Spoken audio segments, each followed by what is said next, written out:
been at this all day. So It's a four-letter word. It's a four-letter word. We got Andrew Bone on the line. What's up, Bone? How you doing tonight, man?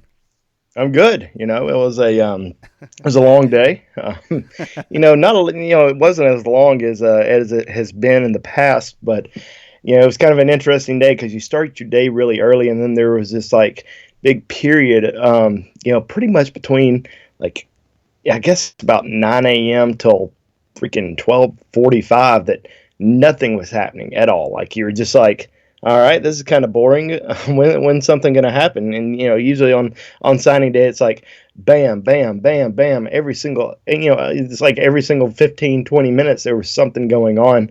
And this year a little slow, but big day for Alabama. Alabama has 27 total prospects into the class of 2019. Today, Alabama landed 3 additional prospects. Let's talk about those guys first, Andrew.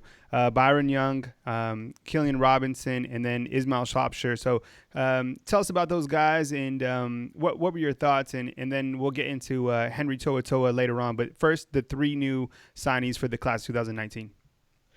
Well, starting off, Byron Young, keeping him on board, I thought was huge.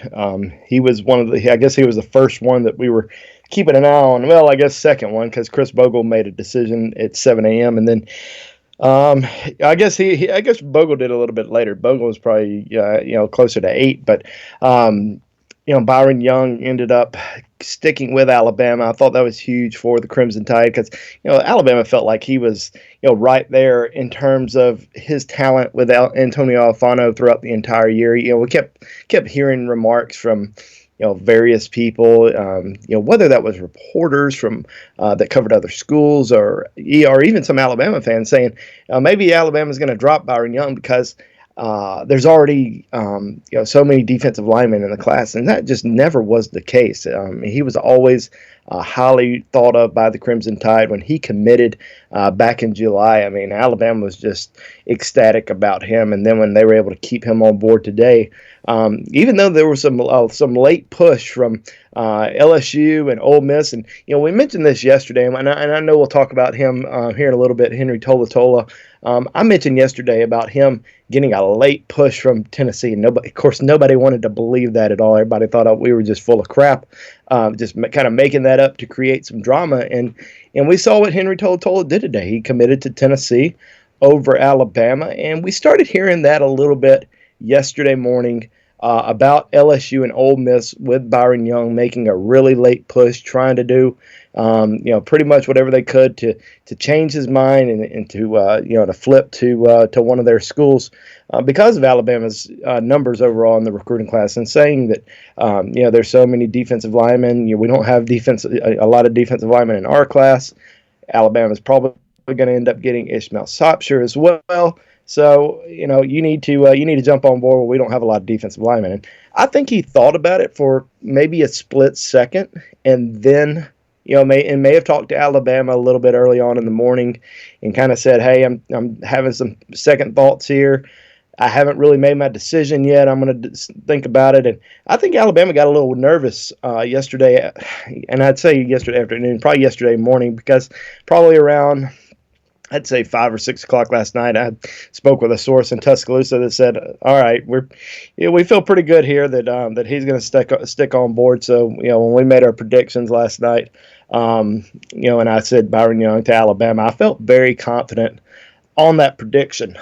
So getting him to stick on board was obviously huge for Alabama. And then then the next big commitment today, Ishmael Saucier.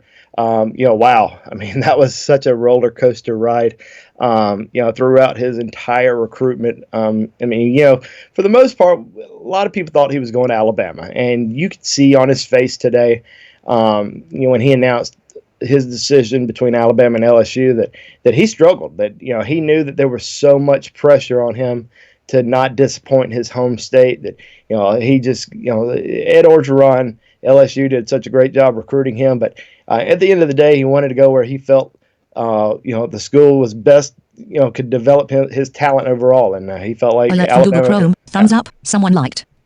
Sorry about that, What was Bone. Go that? ahead. Go ahead. But he felt like Alabama was the best fit for him, and obviously, they got him. And it wasn't, after he committed, it wasn't there was no drama. He signed pretty much, right then, and didn't have anybody sitting around waiting. Okay, is he committed? Now is he going to sign? Will we have to wait till 11:30 at night for it to happen, kind of like what we did with Trey Sanders in December. But did it pretty quick. So obviously, huge get there. I mean, that was Alabama's goal was 6 defensive linemen in this class, and they got their 6. The 6 guys that they pretty much wanted from the get-go. I mean, they are so ecstatic about this defensive line class.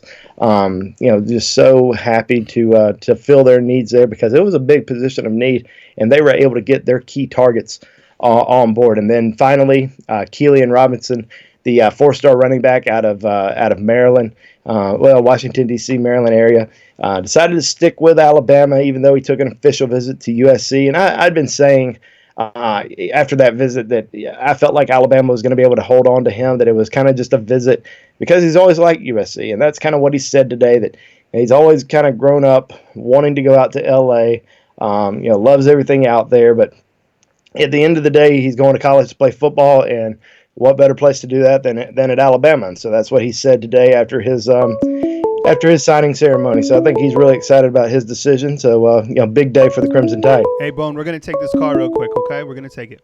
Okay. All right, you're on the line with Kyle Henderson and Andrew Bone. Thanks for giving us a call. Who are on the line with, and where are you calling from? This is Sean. I'm calling from Lincoln, Nebraska. All right, how you doing today, Sean? Go ahead. You're on the line with Andrew Bone. Yeah, I'm doing good, man. Roll Tide till I die. 402. Hope the Cornhuskers, hope Frost can do something this year. Anyway, I really feel like all these coaching changes and all these personnel changes are really affecting the recruiting class. I see a lot of players, they flipped, they switched. How do you feel about that? You think that's part of the reason we're losing some of these recruits that we had in the beginning? You want to go ahead and touch on that, Andrew, and then and kind of tie that into Henry Toa. Thanks for the call, Sean. We'll answer on the other line, okay? All right, thank you. All right, thanks, man. Yeah, I mean, you have to look at what's happened over the course of the last two years at Alabama. I mean, just so many coaches that have left. Alabama's pretty much has replaced everybody except for Nick Saban.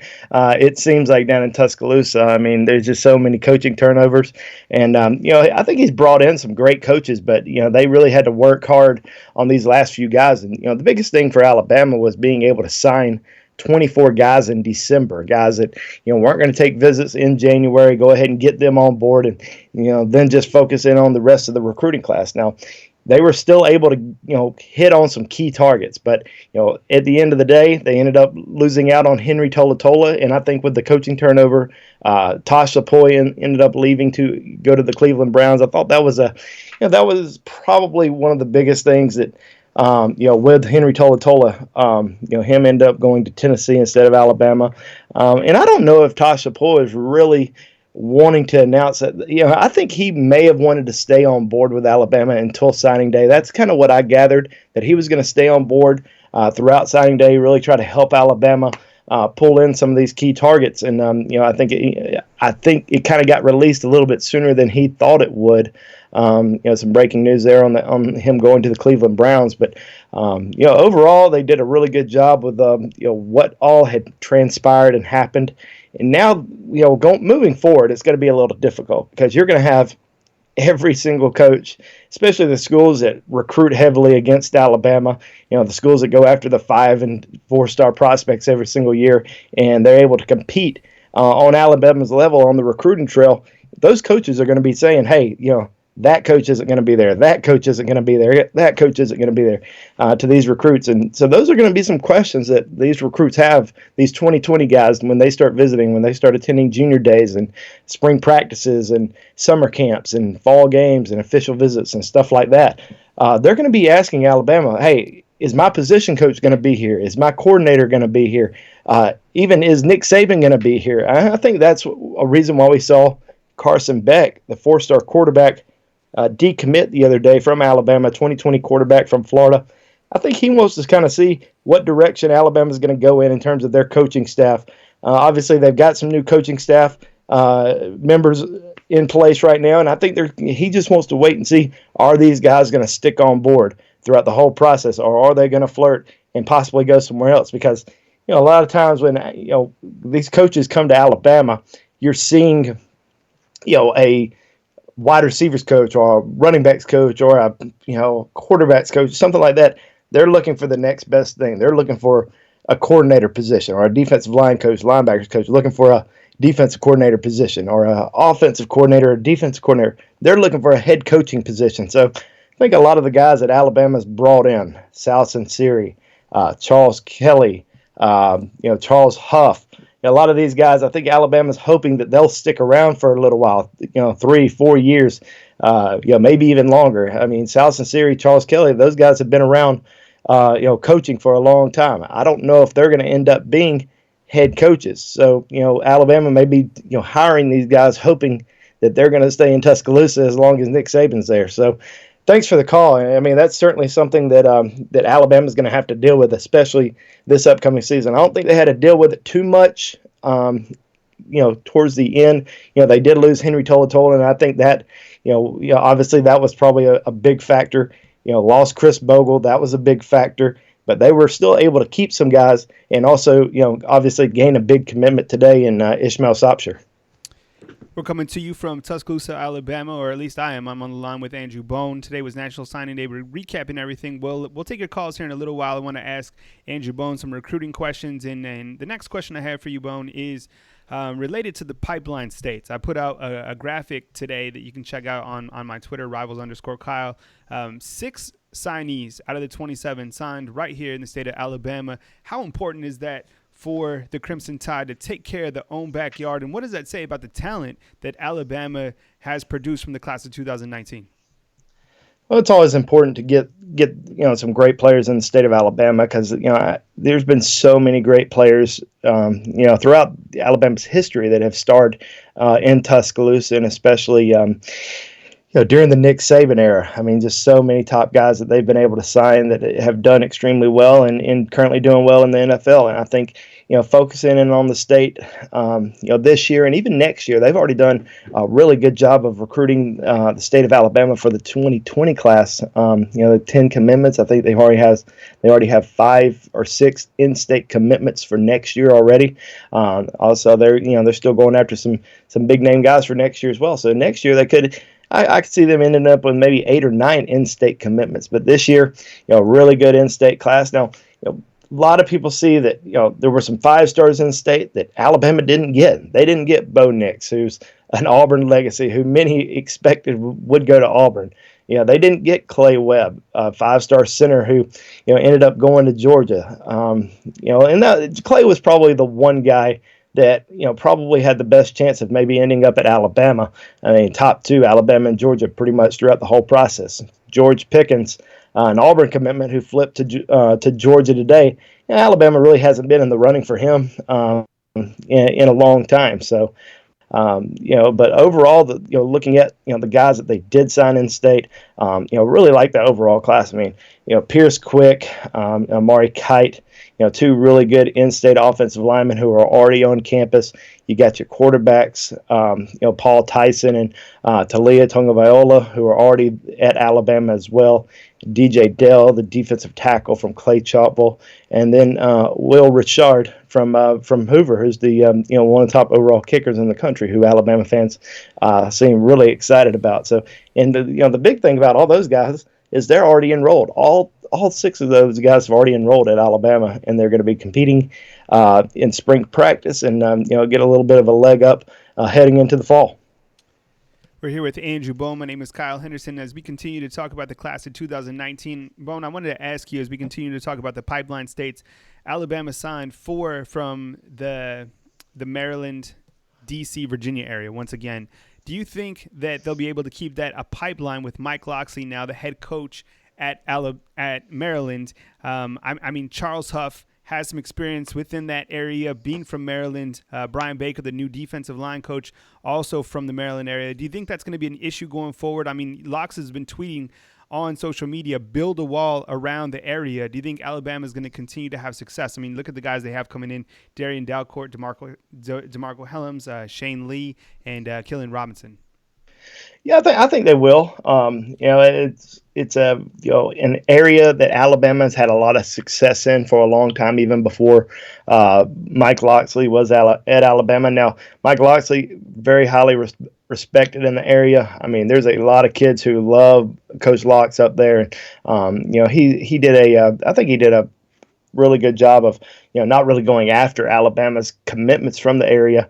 When he went to Maryland. Now I think that's over. I mean, I think he's he's certainly going to be trying to go after the 5- and 4-star type kids and try to build a program at Maryland. And I think he's going to get a lot of top kids to visit the program. I don't think there's any doubt about that. So it'll be interesting to see how it turns out. But I think Alabama will continue to have success. They have Chris Braswell, the Rivals 100 edge rusher, also out of St. Francis High School in Baltimore. There's some other guys that they're heavily recruiting in the area for 2020. So I think Alabama's going to continue to do well. I mean, you bring in some guys who know the area extremely well, and it looks like Charles Huff's probably going to be the featured guy in that area, be the main recruiting area coach. And we'll get an update and we'll post it on Bama Insider here pretty soon of where all these all these new coaches on the staff, what areas they're going to kind of take over. Now that the dust has settled on National Signing Day, so things will be a little bit different. But yeah, I think Charles Huff will take that area. Salson Series had some success in that area as well, recruiting for Alabama. I don't think he's going to end up being an area recruiter, but you mentioned Brian Baker also knows the area well, so there's some defensive linemen up there. I think he could do a good job of going up there and getting some guys. Thanks for joining us on the show tonight. My name is Kyle Henderson. I'm on the line with Andrew Bone of BamaInsider.com. He's our recruiting analyst for recapping National Signing Day for the Crimson Tide. Bone, as we look at the 5 stars that Alabama brought in from the class of 2019, Antonio Alfano, Evan Neal, and Trey Sanders, are any of those 3 guys that can make an instant impact in 2019 or guys that you see playing as true freshmen? Well, Trey Sanders told everybody he's going to win the Heisman Trophy next year, so he certainly believes that he's got a chance to make an impact, and I think he will. I mean, I think it sucks for him that he wasn't able to enroll early. There was some hope that he was going to enroll in January, and then there was some hope that he was going to enroll in February, and then then we found out that he wasn't going to enroll until June. So he's going to not be able to get there in time for spring practice, which I think is a little bit of a hindrance. But they've got some good running backs down there right now, man, with Najee Harris and Jerome Ford and obviously Brian Robinson. You're bringing in 2 guys, 2 different type of backs in Trey Sanders and Keeley and Robinson. So it'll be interesting to see how things turn out, see how many carries he gets. But we know how Alabama likes to rotate its backs and keep them fresh. So there's a good chance that he's going to see the field next year. You have 2 of the 5 stars already on campus, Evan Neal and Antonio Alfano. Defensive line is such a critical position for Alabama in this year's recruiting class. Getting 6 guys, including the top defensive lineman in the country in Antonio Alfano. He's already on campus. He's going to go through spring practice. We saw, earlier today that he said he's already put on 17 pounds since he's been at Alabama. So, I've got a good feeling that he's going to make an impact right away. Now, Evan Neal, big kid, 6'8", about 350 pounds. A lot's going to depend on his conditioning. Can he stay in shape? Is he going to be able to hold up playing a full schedule in the SEC this upcoming year? And I think he'll be able to. I mean, I think that Scott Cochran and everybody down there is going to be able to keep him in shape, keep his weight down, and he'll have a chance to play early. I mean, we know Jonah Williams left early for the NFL draft, so that left tackle position is open. Not sure if he'll get that left tackle position. We may see someone from the right side move over, but it would not shock me to see him as one of Alabama's 5 best offensive linemen next fall. We're coming to you from Tuscaloosa, Alabama. I'm on the line with Andrew Bone of BamaInsider.com. My name is Kyle Henderson. Thanks for joining us tonight. Bone, I wanted to ask you, who is the biggest sleeper in this class 2019? I know you've mentioned Jeffrey Carter many times. Is that your sleeper, or is there someone else in this 2019 class that we just haven't talked enough about just yet that people need to know going into the 2019 season? Well, Jeffrey Carter is probably the most underrated player in the recruiting class, just because he's rated pretty low on Rivals. He's rated pretty high elsewhere, but I think that he's got a chance to contribute early as well. He's already on campus, so he's going to be able to go through spring practice, and if he can stay healthy, he'll have an opportunity to contribute. But I really like Alabama's overall defensive back class. I thought they really hit a home run there, especially with Jordan Battle. I mean, I think Jordan Battle is an absolute stud at the safety position. Alabama fans were they were excited, then they were upset when Dax Hill flipped his commitment from Michigan to Alabama, and then that early signing period flipped back to Michigan right after Jordan Battle committed. And Jordan Battle wasn't as highly rated then, and then goes down to the Under Armour All-American game and just lights it up. And he ended up being rated as the number 2 overall safety in the country when all was said and done. So I think he's got a chance to have a really special career. And then his teammate, Braylon Ingram. Not a lot of people talk about him. A lot of people talk about, and I'm included in that, a lot of people, Antonio Alfano and Byron Young. But Braylon Ingram is a very interesting prospect. I mean, he's got good size. He was coached on the defensive line by former All-Pro Jason Taylor, who played at the Miami Dolphins. So he's coming in, with some elite skills, and I think he's got a chance to be a special player as well. Thanks for joining us tonight on the show. My name is Kyle Henderson. I'm alongside Andrew Bone. We'll take your calls in just a little while. I want to ask Andrew about the class of 2019. Two players that we haven't talked about in the class 2019 are two quarterbacks who are already enrolled at Alabama, Paul Tyson and Talia Tongovailoa. Can you talk about those two quarterbacks and what you think they'll provide at Alabama? And Nick Saban said today during his press conference that he'd like to see those two quarterbacks create competition. So if you can elaborate a little bit more on Paul and Talia going into the 2019 season. Yeah, well, Alabama's certainly going to have, some need for some competition down there because, with Jalen Hurts leaving, Tua's not going to be pushed as hard. And, you have Mac Jones who's still there, but now you're bringing in, Tua's younger brother. You're bringing in Paul Tyson, two very good high school quarterbacks, both rated 4-stars who had great senior seasons for their high school teams. Both are a little bit different. Talia's a little bit shorter, but very athletic, and he's a little bit shorter than his brother. He's probably, I would say, right at about 6 feet tall, if that. But he's, he can move. He's got a great, he's got great vision. Even though he's only 5'11", he's able to see the field and move around and just a natural playmaker. Paul Tyson, more of a big arm. He's 6'4", close to about 220 pounds. He's probably going to get a little bit bigger. He's almost the size of his great grandfather, Paul Bear Bryant, in terms of his size. So there's going to be a lot of competition, especially when Tua leaves. I think there's going to be a lot, some really good competition there. But I think those guys will definitely push Tua next year to be the best he can be. We're going to go ahead and open up the phone lines, 205-686-3604. We'll take your calls, and you can pipe in your recruiting questions for Andrew Bone. If you got a team question, you can ask me. Bone, I wanted to ask while we're waiting for our line to fire up, who is the biggest miss in this class of 2019, if you had to say? I know the class is stacked. There could have, there's a couple guys that went elsewhere, but in your opinion, we got a call coming in right away. We're going to take it. Here we go. All right. Good evening. You're on the line with Andrew Bone and Kyle Henderson. Thanks for calling. Who are we on the line with, and where are you calling from? Hey, how you doing, Kyle? This is Mike from Kentucky. Hey, Mike. Good evening. Good to hear from you. It's always a pleasure. Yeah, it looks like we had a pretty good day. I've got a question for Mr. Bone. In my opinion, I think Ishmael Saucier is the best D lineman to come out of the state of Louisiana since Marcus Spears. I'd like for Andrew to weigh in on that, and I have another question for both of you. Bone, you there? Yeah, I'm here. I mean, Ishmael is he's a great kid. I mean, he's got everything that you look for in a defensive lineman. He's 6 foot, 3.5, 6'4", about 320 pounds. He's physical. He can move. He's quick off the ball. He struggled a little bit in the Under Armour All-America game during the week just because, a lot of people were down on him, but I think he was more injured than anything. I think when he's healthy, and we've seen him, we've seen his high school film. We've seen him in camp settings. We've seen him just absolutely dominate. He was such a priority kid for a lot of schools, especially LSU and Alabama.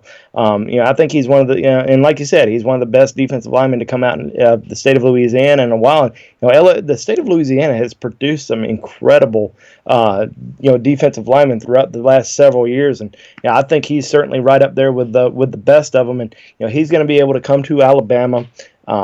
Get worked by a great coaching staff, and you look at Brian Baker and the way that he's been able to, transform the Mississippi State defensive line over the course of the last few years.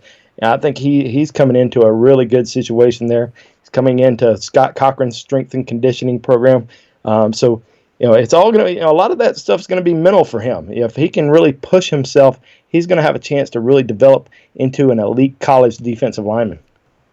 Mike, yeah, I agree. I have a question for both of you. As far as the defensive coordinator is concerned at Alabama, why didn't Alabama push for Brent Venables? For two reasons, in my opinion. For one, I think, he's an Alabama guy. I think it would be very difficult for him to say no to that offer. And I think it kind of jerked the rug out from under Dabo Swinney a little bit. What do you think? We'll answer on the other line, Mike. Thanks for calling in, and we'll answer on the other line, okay? Okay, all right. you. Thanks, buddy. Thanks. Do you want to get that bone, Brett? Yeah, I think Brent Venables has a pretty sweet situation at Clemson right now, and it's shocking that he doesn't have more head coaching opportunities because the way that he has kind of transformed that defense at Clemson over the last several years. I mean, they're just they're just flat out nasty, especially the way that they've built that defensive line. Of course, they're losing all those defensive linemen this year, so it's going to be interesting to see how they respond to that. But they've recruited extremely well on the defensive front the last couple of years, so I don't think I just can't see them missing much of a beat.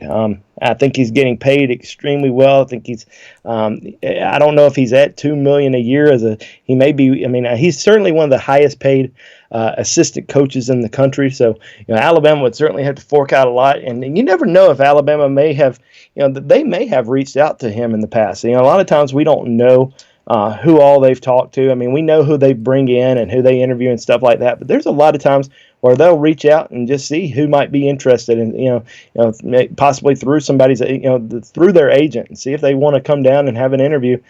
There's a lot of times where coaches just say no, and even though it's Alabama, even though it's coming and working for Nick Saban, sometimes coaches just have a really good situation at their school where they may be really happy, and their family may be really happy there and don't want to leave. Bone, I wanted to go back to the question that I asked you before Mike called in, and that was about Alabama's biggest miss from the class 2019. In your opinion, who was the biggest miss for this class? It's tough to say because I felt like Alabama really hit on just about every position. If a lot of people want to talk about Alabama missing, I would say, inside linebacker because, Henry Tolatola and Nakobe Dean were two guys that, they really heavily recruited. And I think, obviously one of those guys would have been really good for Alabama's recruiting class, but, they did hit their needs there. I mean, they got Christian Harris, who they feel like is an elite player, a guy who is 6'2", 230 pounds, who's played cornerback, wide receiver for his high school team. They think that he can be an excellent player. Then you get Shane Lee, who's the number 2 inside linebacker in the country, right above Henry Tolatola. So, they were really excited about Shane Lee as well. So, but I think you could probably say, one of those guys. But another guy I'll throw out there is Kayvon Thibodeaux, who committed to Oregon instead of Alabama. I think Alabama would have really enjoyed having another edge rusher, an elite pass rusher like Kayvon Thibodeaux in their recruiting class. Now, they didn't really, they did get Chris Bogle, who ended up flipping, but, once Kayvon Thibodeaux ended up going to Oregon, they really didn't press hard for anybody else. I mean, they got Chris Bogle, but, I never saw them really press hard for him. Now, in the end, they tried to keep him on board, but it was kind of tough with all the coaching turnover. But I think with they would have really liked having Kayvon Thibodeaux on board.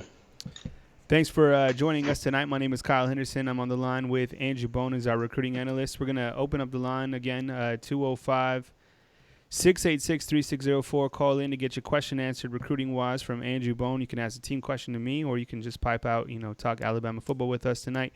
Bone, as we start to look at the next class, 2020, you had an article today.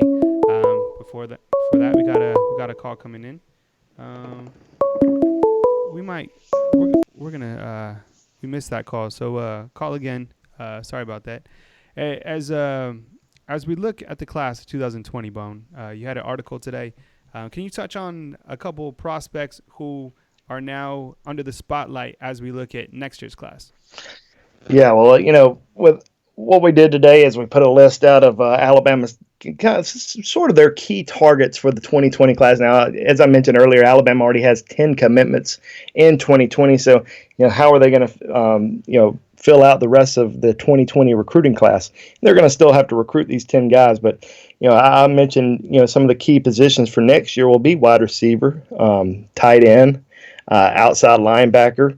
Those are going to be some of the priority positions for Alabama next year. And, some of the guys that I put on there, let's say, for outside linebacker, Antoine Sampah, a 5-star linebacker out of Virginia who has a tremendous relationship with Sal Sinceri already. I think that's going to, really help Alabama out as well. Another key position, running back. Zachary Evans, the 5-star running back, number 1 running back in the country, out of Texas. I mean, even though Alabama was able to get Trey Sanders this year, Najee Harris possibly leaving next year, Brian Robinson going to be a junior. So who knows how good of a season Brian Robinson will have. What if Alabama ended up losing both of those guys after next year? That running back room will be very small. So they're certainly going to need, to get some running backs in this class. Tight end. Alabama, only signed 1 tight end. They probably would have liked to have Brett Seether, but he was really the only guy that they were going after late in the process, and didn't really push for anybody else. So I think this upcoming year, getting a couple tight ends is going to be very important. One guy that we put on there is 5-star Darnell Washington out of Las Vegas. So that's it. Bone, we got this call. We're going to take it real quick. All right. All right, good evening. You're on the line with Kyle Henderson and Andrew Bone. Who are we on the line with, and where are you calling from? What's going on, guys? This is Jared from Buffalo. Hey, how you doing, man? Good to hear from you always. You're on the line with Andrew and myself. It's always good to hear from you. So what's up, man? How you doing? I'm doing all right, man. Great recruiting class. Excited we saw some, got Ishmael Saucier, big priority target right there. Wish we could have got a couple more people, but overall I was very satisfied today, man. But anyway, man, my question was, I know we missed on Henry To'oto'o. I know that was a big priority target at the inside linebacker position. Moving on forward for 2020, is the inside linebacker position for 2020, is that the main priority now moving forward? Is that top priority moving forward? Well, I mentioned earlier, I think Alabama really did a good job of getting some good guys in this class, like Christian Harris and Shane Lee, and obviously they would have liked to have gotten Henry To'oto'o in the end. But next year, I think outside linebacker is going to be a very important position for Alabama. Tight end, wide receiver. Now they're obviously going to heavily recruit some inside linebackers. I mean, I mentioned Antoine Sampah out of Virginia earlier. I think he could play inside or outside, so he's going to be a major target for them that I feel like they could end up landing. Another linebacker who's, if you watch his film, I think a lot of people are already just like salivating over him. Coaches all over the country just hoping they can get him is Justin Flo out of Upland High School in California, big-time target. I think he's the number 3 overall player in the country. Visited Alabama last summer. And, I think that he's got a good chance to, I'd say good chance. He's going to end up back in Tuscaloosa at some point, either this spring or summer. He's mentioned Alabama as, one of the schools that's already on his short list. So he's going to be a very important target for Alabama as well. But, yeah, I mean, I definitely think that Alabama's going to go after at least 2 inside linebackers in next year's class. But, as I mentioned, once again, kind of the key positions for next year is going to be outside linebacker, getting a couple inside linebackers, tight end, a wide receiver, and running back. Jarek, what else you got, man? Okay. Moving on forward also for 2020. I know that this year was not a focus for the receiving position. 2020 with Devontae Smith, Henry Ruggs, Jerry Jeudy, those guys being juniors. Is that going to be more of a focus of trying to get more depth for the receiving position moving on for 2020? Yeah, there's no doubt about that. Holman Wiggins, who came down from Virginia Tech, he's got some good, really good connections in that area. Up in Virginia, Maryland, D.C. He's got some good guys that are up there that he's already starting to recruit. I think right now Alabama has 2 commitments, and they're going to probably try to sign at least 4 wide receiver commitments. So they've got 2 already. Javon Baker out of Georgia, Daz Worsham out of Hewitt-Trussville. So, you got to hang on to those guys, but, try to go after some big-name guys. One of the top guys that they're really going after right now is Julian Fleming out of Pennsylvania. He's a guy that, they really like a lot. He's a 5-star.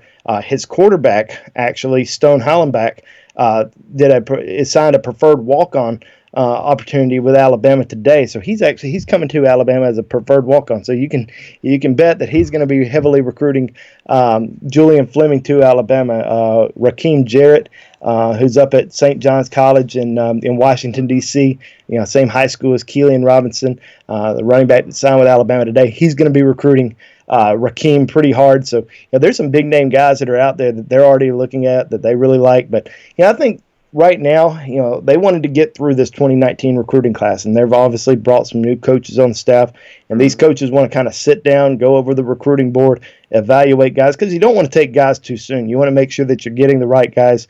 You want to evaluate them during the spring. You want to get some guys on campus during the summer, and possibly, I remember, I guess it was probably, what year was that? 2012, 2011, something like that. I remember getting a call from NFL Hall of Fame wide receiver Chris Carter. He told me, he said, Andrew, he goes, there's this player that came to Alabama's camp today, and he was going into his senior year. It was like July. He calls me up. He's like, Andrew, he goes, I just worked with the best receiver I've ever worked with. And of course I find out later on that he was coaching them down in South Florida. So he was talking them up pretty good. He said, this kid is going to start from day one at Alabama, I guarantee. And the kid didn't have an offer from Alabama at the time. Well, the kid ended up being Amari Cooper. So, there's a lot of times where, Alabama wants to wait until the summer to get these kids on campus and work them out and see how good they are. We saw that last year with Jalen Waddell. Not a lot of people knew about Jalen Waddell heading into the summer. We knew he was a kind of a slot receiver from the state of Texas, and then he goes out to Alabama's camp, and I heard from probably 3 or 4 coaches who were out at that camp who said that's the best slot wide receiver that we've had at camp in 3 or 4 years. So, he turned out to be a pretty good player his freshman year. So, all the receivers that are out there that people keep talking about, everybody keeps asking me, hey, is Alabama, are they going to get Julian Fleming or Raheem Jarrett, or, they'll name some other guys. I'm like, just kind of be patient, wait and see what happens. There's going to be some more guys that pop up on the scene and guys that become, major targets for Alabama down the road. Hey, Jarek, thanks for calling in, man. We'll catch up next time, all right? Yep. All right, you can call in. We'll still leave the line open for a few more minutes. 205-686-3604. I'm on the line with Andrew Bone of BamaInsider.com. He's our recruiting analyst. My name is Kyle Henderson. Got another call coming in, and we'll take it. All right, good evening. You're on the line with Andrew Bone and Kyle Henderson. Who are we on the line with, and where are you calling from? Hunter Ketchum. How you doing tonight, Hunter? I'm good. How are you? Good. What were your thoughts on signing day today? Well, I was kind of disappointed in not getting Henry To'oTo'o, but I thought today was overall very good. I have one question for Andrew, though. Mm-hmm. I'm here, buddy. Go ahead, man. Who do you think this year, out of this whole class, would you say that the coaching staff is most excited about? Man, I tell you what, that's tough to say because there's a lot of really good players in this recruiting class. I mean, I think if you had to pick one guy, I'm gonna give you one guy on offense and one guy on defense because it's hard. Defense, of course, it seems easy, but Antonio Alfano, I mean, this kid is a stud. I mean, he's 6'4.5", about 200 well, he was 290 pounds heading into Alabama. Now it seems like he's over 300 pounds now. So, I mean, this kid can move. He's hard to block.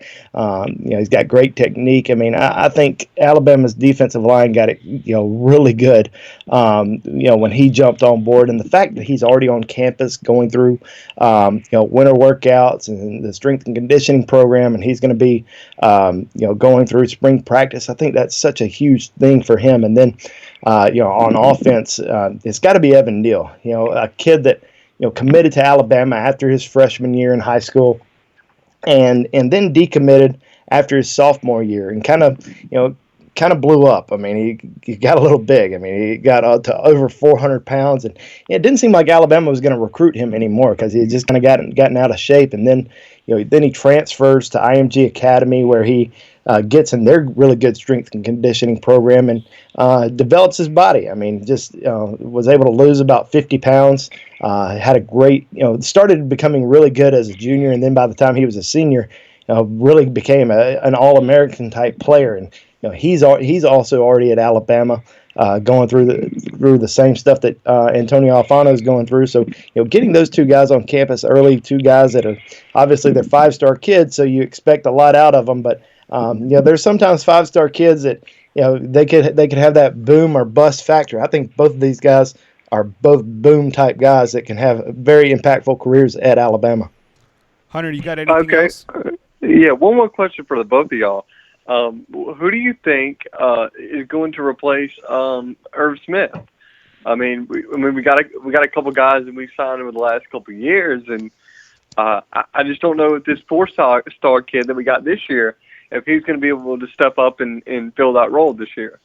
It was interesting today during Nick Saban's press conference, and you can watch that on our YouTube channel right now. Nick Saban was asked about potentially taking another transfer in the future, and he said actually about the tight end position. He said with Irv leaving, they don't have a lot of depth or players similar to Irv in type of playing style. So he said maybe they could look for somebody with more playing experience down the road. When you look at the current roster, it's really interesting.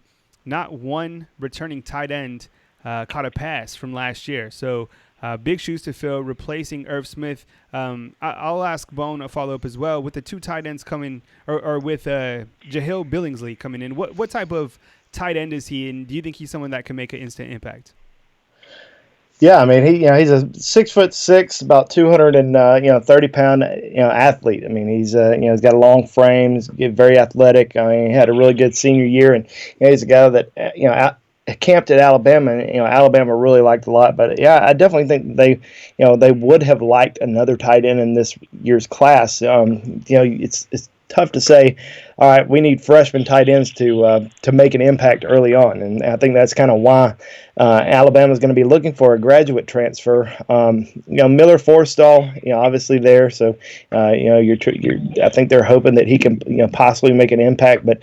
I think we're all kind of like, who's going to be this next guy who's going to be, come in and make a big impact? Because, Irv Smith, I liked him a lot when he came in, but I did not expect him to have the type of impact that he did this year. So, you kind of hope that somebody's going to emerge, next year, sort of that similar role. But who's it going to be? I think, I think Alabama's really going to look hard for this grad transfer to come in. And somebody asked me earlier today. They said, and I don't even know how accurate this is. Somebody said Ethan Wolf, who's a graduate transfer from Tennessee, they said, is he a possibility? And so I asked around, and I heard that he wasn't a guy that Alabama's looking at. So anytime we're on Bama Insider and people are asking us about specific kids, we're always able to kind of find out pretty instantly if Alabama's really going after this kid or not.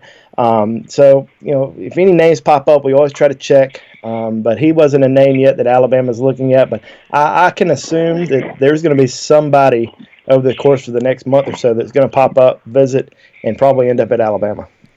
Thanks for the call, and we'll catch you next time, man. All right, thank you. Appreciate it. Yeah, no doubt. All right, thanks.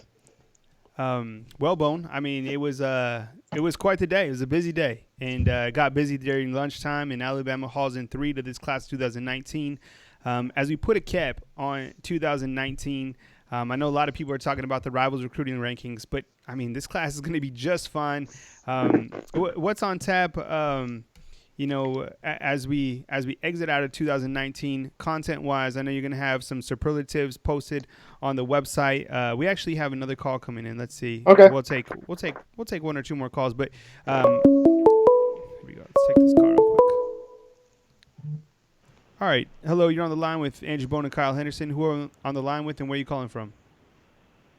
Hi, this is Jared from Houston. Hey, what's up, Jared? What's your question? What's up, Jared? I wanted to ask Andrew, how many guys do you think we'll take for the 2020 class? Because we took, I believe, 27 for this class. Mm-hmm. And how many will we take for 2020? Thank you. Yeah, great question. Thanks, buddy. And it was funny because that was one of the first questions I asked a contact of mine earlier today. Exactly how many Alabama's probably going to go after, and that number seems to change. I mean, as we kind of go on, throughout the year, and there's some movement, and in terms of people who might transfer, people that come back count to the previous class. And Alabama didn't use all their back counters this year. I mean, they still had two back counters that they could have used today. Only signing 27 guys, and so we may end up seeing a few guys back count next year. They're still going to try to go after about 25 guys. In 2020. I mean, they have 10 commitments right now, so only 15 spots left. But you never know what may happen with some of the guys that are currently in the. Alabama may even start trying to look elsewhere. I can't see them, distancing themselves from any of the guys that are currently in the recruiting class, because I think it's a very strong class so far. I mean, really good, some really good, outstanding players. But there's going to be some more guys that pop up, and I can easily see probably Alabama taking anywhere between 25 and 27 guys next year as well. So that was a good question, because a lot of people, as soon as signing day ends, that's the number that they want to say. And I actually talked about, I posted a story on Bama Insider today. If you saw it this afternoon, and I talked about several of the key targets in Alabama's class for next year, talked about some of the key positions, but one thing that I failed to mention was the overall number that they were going to go after for 2020. So great question there, and like I said, probably anywhere between about 25, 27 guys for 2020. You got anything right, else while you're on the line? You good? Okay. That's it for me. All right, thanks, buddy. All right, thanks. Good call. All right, we got another call coming in. Okay. Let's see if we can take it. Let's see. We'll take another call before we wrap up. It's been a busy day for both of us, so call back in. We'll take one more call, and then we'll close up the show.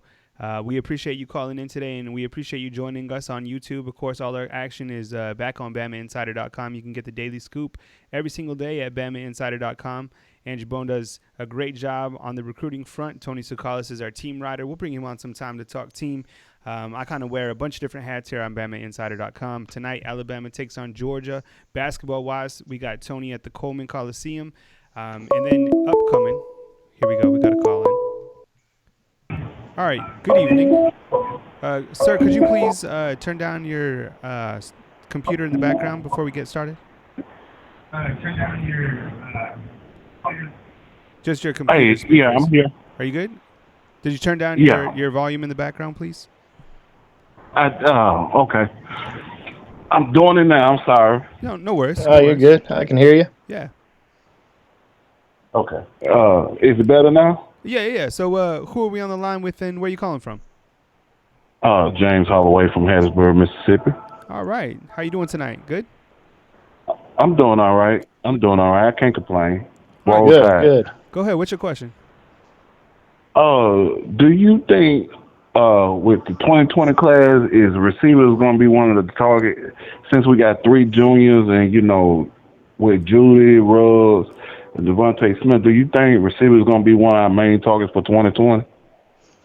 Yeah, there's no doubt about it. I mean, Alabama already have 2 wide receiver commitments in 2020. Javon Baker out of out of Georgia, who's an elite player, and then Daz Worsham out of Hewitt Trustful in Birmingham. I think that those two guys are really good football players. They're probably, I would imagine they're going to sign two more at the position. I say sign, at least get two more commitments at the position. You never know if it might be five, but Alabama certainly is going to be losing some elite wide receivers next year, because you can just imagine that most of those guys are probably going to turn pro if they have great junior seasons with Jerry Jeudy and Devontae Smith and Henry Ruggs. So they're certainly going to have to go after some top receivers. I think that with Holman Wiggins coming onto the staff, I think he's going to do a really good job of kind of evaluating guys and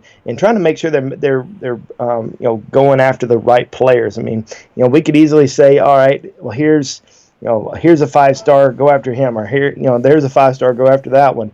But a lot of these coaches, they want to evaluate kids. And Holman Wiggins has been, in Tuscaloosa for maybe 2 weeks or 3 weeks, and he hasn't really probably sat down and evaluated all the players in the country, because there's just so many wide receivers that are out there that are going to emerge throughout the spring, throughout the summer. I mean, we've seen, I mentioned earlier, we've seen guys like Jalen Waddell, Amari Cooper. Those are some guys that came to Alabama's camp and really kind of earned their scholarship at Alabama's camp during the summer. So we could easily see somebody like that emerge during the summer. It's not just, let's go after the 5-stars right now and try to sign them. It's a whole evaluation process that Alabama wants to make sure they're getting the right guys.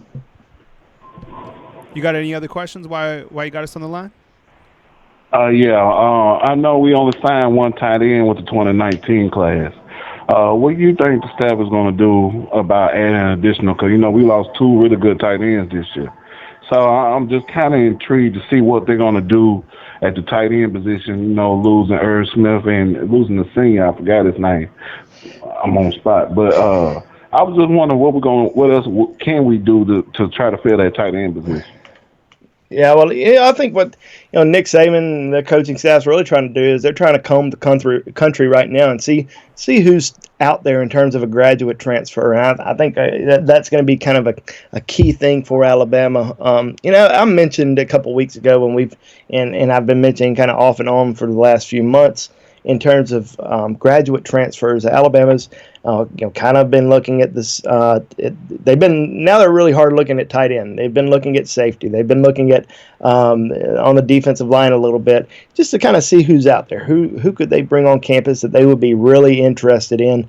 So I think they're not just going to bring in anybody. They want to bring in somebody that's going to kind of fit what they do, and guys that can really hold up at Alabama. They want to try to get an Alabama caliber player, and we've seen some good transfers that Alabama's been able to get at the graduate transfer position, and they're really going to try to find somebody who can come in and make an impact, because they don't want to just bring in somebody who's going to sit on the bench. They want somebody who's going to come in there and certainly play. But in terms of 2020 class, I certainly believe that they're going to go after at least 2 tight ends. There's some big name guys that they're already going after. Darnell Washington, who's a 5-star from Las Vegas. Eric Gilbert, 5-star out of Georgia. Those are 2 guys that they're already heavily recruiting. I certainly believe that there's going to be some more tight ends that emerge. But in terms of immediate need, they're going to be looking for at least one graduate tight end and try to see who may fit the bill. But I haven't heard of any names yet. I actually asked today, after signing day kind of ended, if there was anybody that they were really looking at right now. There's nobody right now, but I believe somebody's going to emerge probably within the next month. All right, well, thanks for calling in. We'll call again next time, please. Okay, man, you take it easy and roll tide. All right, thanks, buddy. Take care. Thank you. All right, that was great. Good show. Good recap for signing day. I think you answered a lot of questions, Bone, that a lot of people had post-signing day about this incredible class of 2019. You can catch all our coverage back on BamaInsider.com. We're going to let this video run on BamaInsider.com for a good while tomorrow. So you'll get a chance to internalize it, watch it, and then Andrew will have some coverage later on in the week, kind of capping off 2019 and taking an early look at 2020. Already has a nice list of 2020 prospects to watch. My name is Kyle Henderson. He's Andrew Bone, as we say at the end of our show. Thank you to all our United States veterans, past, and thank you if you're in the military. We're grateful of the things that you do for our great country. You can follow us on Twitter and Instagram, all the same, at Bama Insider. My email is kyle@bamainsider.com. If you have any customer service related questions, please email me, or if you have trouble logging onto the website or finding your free 30-day promo, please hit me up anytime. For Andrew Bone and myself, Kyle Henderson, reporting from beautiful Tuscaloosa, Alabama, this is the BamaInsider.com live stream. We'll catch you soon, hopefully on BamaInsider.com. Have a good night, everyone. Talk soon.